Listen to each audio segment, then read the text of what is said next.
It's been years since I've used a smartphone gimbal, and I guess I forgot just how convenient they actually are. So let's take a look at the good and not so good of this gimbal right now. This is the Zhiyun Smooth 5S, and it was released in October of 2022.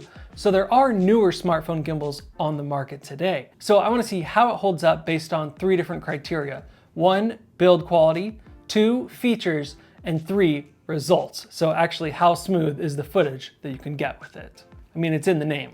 That'd be smooth, right? As far as I can tell, most of the gimbal is made of a hard plastic and rubber. The plastic definitely can take some pressure. It's definitely not that kind of bendy stuff when you put some weight on it that it starts to change shape. It's very solid feeling. It's a very hard plastic. I like the rubber grip on the back here. It's definitely very grippy, and your hand wraps around it just perfectly. There are little rubber feet on the bottom of the little tripod here. It's nice and grippy. And then there's a little bit of rubber wrapped around the outside of this nice kind of soft touch focus wheel here. There are some metal components on the inside of the clamp here, but for the most part, it is made of a nice hardened plastic. Putting your phone on the gimbal is really easy to do, and you might be able to do it with some cases. Mine is just a little bit thicker because I have the phone wallet that has your cards in the back. It can grip on there just fine, but I like it to be a little bit more in the notches here. There's kind of some grooves that it should hold into, and it doesn't sit back in those because my case is thicker. Just be aware that you're probably gonna wanna take the case off when you're using your phone with the gimbal. To get it on, you just pull these clamps apart here and put your phone in between. So I'm gonna do it just like that. Now, the last thing we wanna do is just balance it, and I actually already have it balanced, but I'll show you. Just loosen this little knob for this one arm, that's the only control, and you can either slide it this way or the other way to balance it. And of course we want to get it balanced right in the middle, and that's good right there. It doesn't need much. The phone is obviously really lightweight, and the motors are definitely powerful enough to hold it up. So that's really all the adjustment that it needs. So I'll go ahead and hit the power button now. Just hold it down for a few seconds, and there we go, it's on. It doesn't make any ding or anything like that, but you will see a little light here across the top indicating that it's on. Now let's talk about perhaps one of the most important things, and that's actually how smooth is the gimbal. Let's take a look at some footage that I shot with my phone in this gimbal setup right now.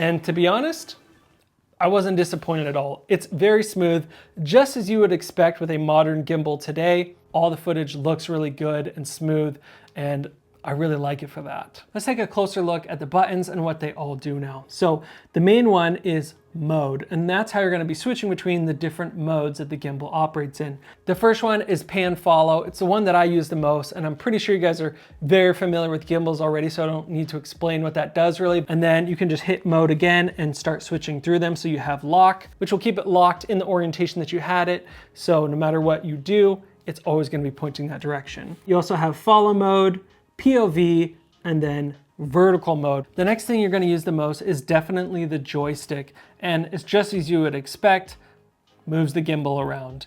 Now I've gone into the app settings and actually inverted mine because I like having down go up and up go down. I just always run my gimbals inverted.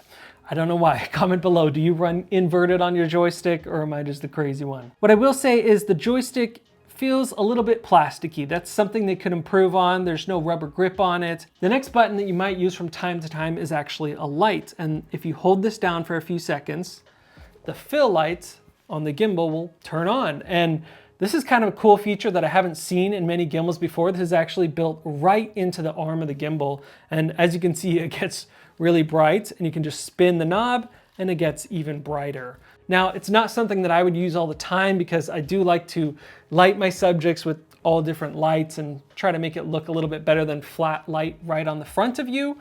But I would say in a pinch, this is great. And also if you're filming events or weddings where it's notoriously dark, it would be really nice to have a fill light with you mobile everywhere that you go. The next thing that I use a lot on this gimbal is the front trigger. And pretty much all gimbals are programmed nearly the same now. So when I double tap this trigger, it recenters back to the home position. And I love that because sometimes your gimbal gets all turned around and you just want it facing forwards. And then a triple click will go into selfie mode. And again, this is nice because you can quickly just take a quick selfie and then you can triple click and it'll flip back around. The third thing the trigger does is if you hold it down, it'll go into that follow mode. So anywhere that you position it, it'll absolutely follow and pan and tilt. The rest of the buttons on the gimbal, honestly, I'm not really using.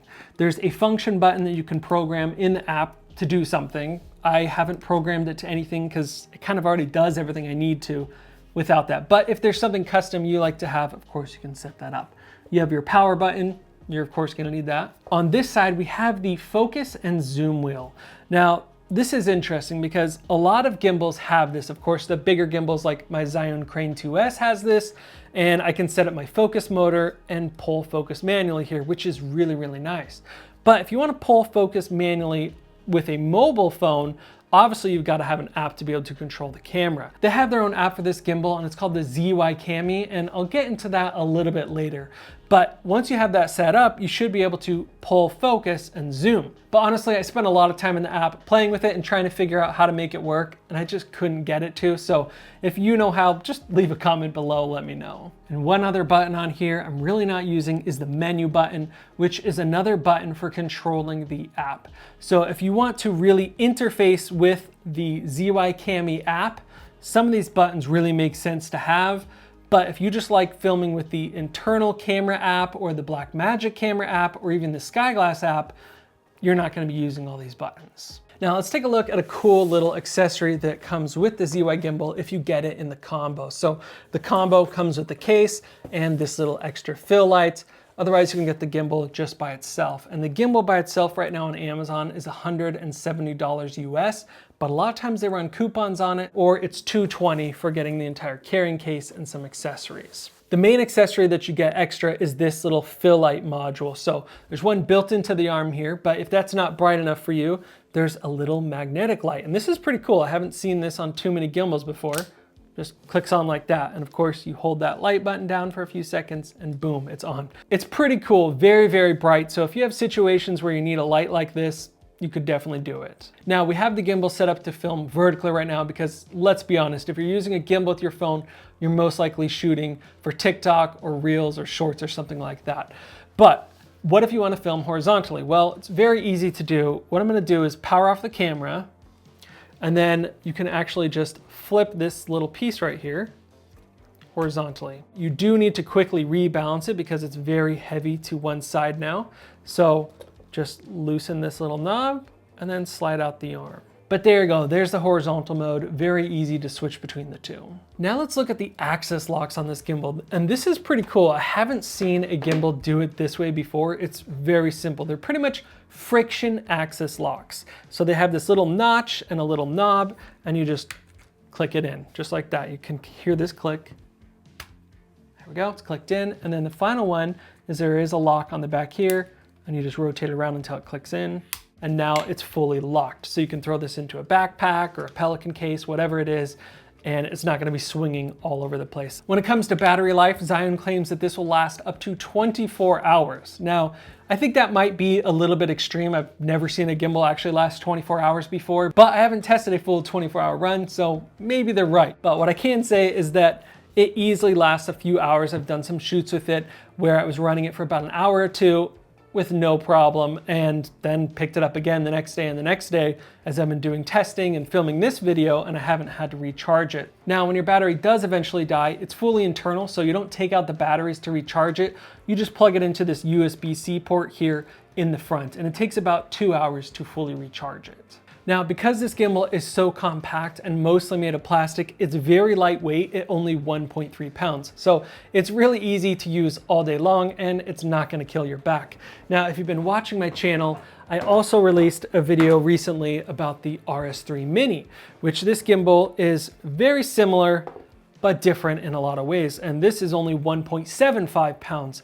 So I found that very interesting that they're very similar form factor and weight, this one being a little bit more heavy because it's mostly made of aluminum. Now, this isn't meant to be a side-by-side comparison between the RS3 Mini and the Smooth 5S because they're very different gimbals. This one's literally built for smartphones and this one is built for DSLRs. The form factor is really set up to hold a mirrorless camera. So all of the axes and everything on it are set up for that. So when you try to balance a phone on this, it's very obnoxious and takes a lot of time. And you need to add a little clamp for actually holding the phone in place because there's no way to mount it on here. The last time that I did it, it took about 15-20 minutes to get it all configured and balanced, which ain't nobody got time for that. Super annoying. So being able to throw your phone onto the gimbal literally like this in just a few seconds, man, that is worth every penny to be able to quickly do that. My biggest complaint when it comes to this gimbal is actually not the gimbal itself, it's the app. So like I talked about earlier, the ZY Cami app is what they're using. And it has a whole bunch of features built into it. I don't want to do a deep dive on it. There's other videos out there that you can watch about this. To be honest, it feels a little bit glitchy. I think the app could use a bit of work. And as someone who has made my own filmmaking app called Skyglass, I feel like I have pretty good insight into this. Does it work? Yes, for the most part, but a lot of those little AI features or high-tech features can be a little glitchy and it can lose you when you're moving around.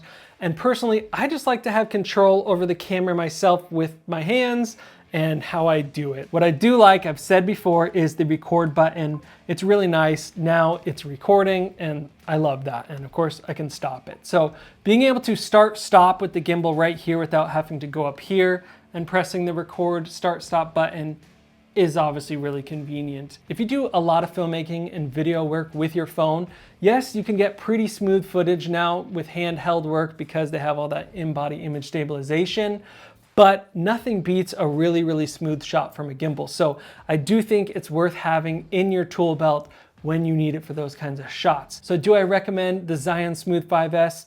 Yeah, I think it definitely does the job. There's a couple extra things and buttons that I don't really need and the app that I don't need, but other than that, it works really well. So if you're interested in picking one up, definitely check out the link in the description below. And I want to say a special thanks to Zhiyun for setting this out for review. They didn't pay me to say any of this. All right, I'll see you in the next video.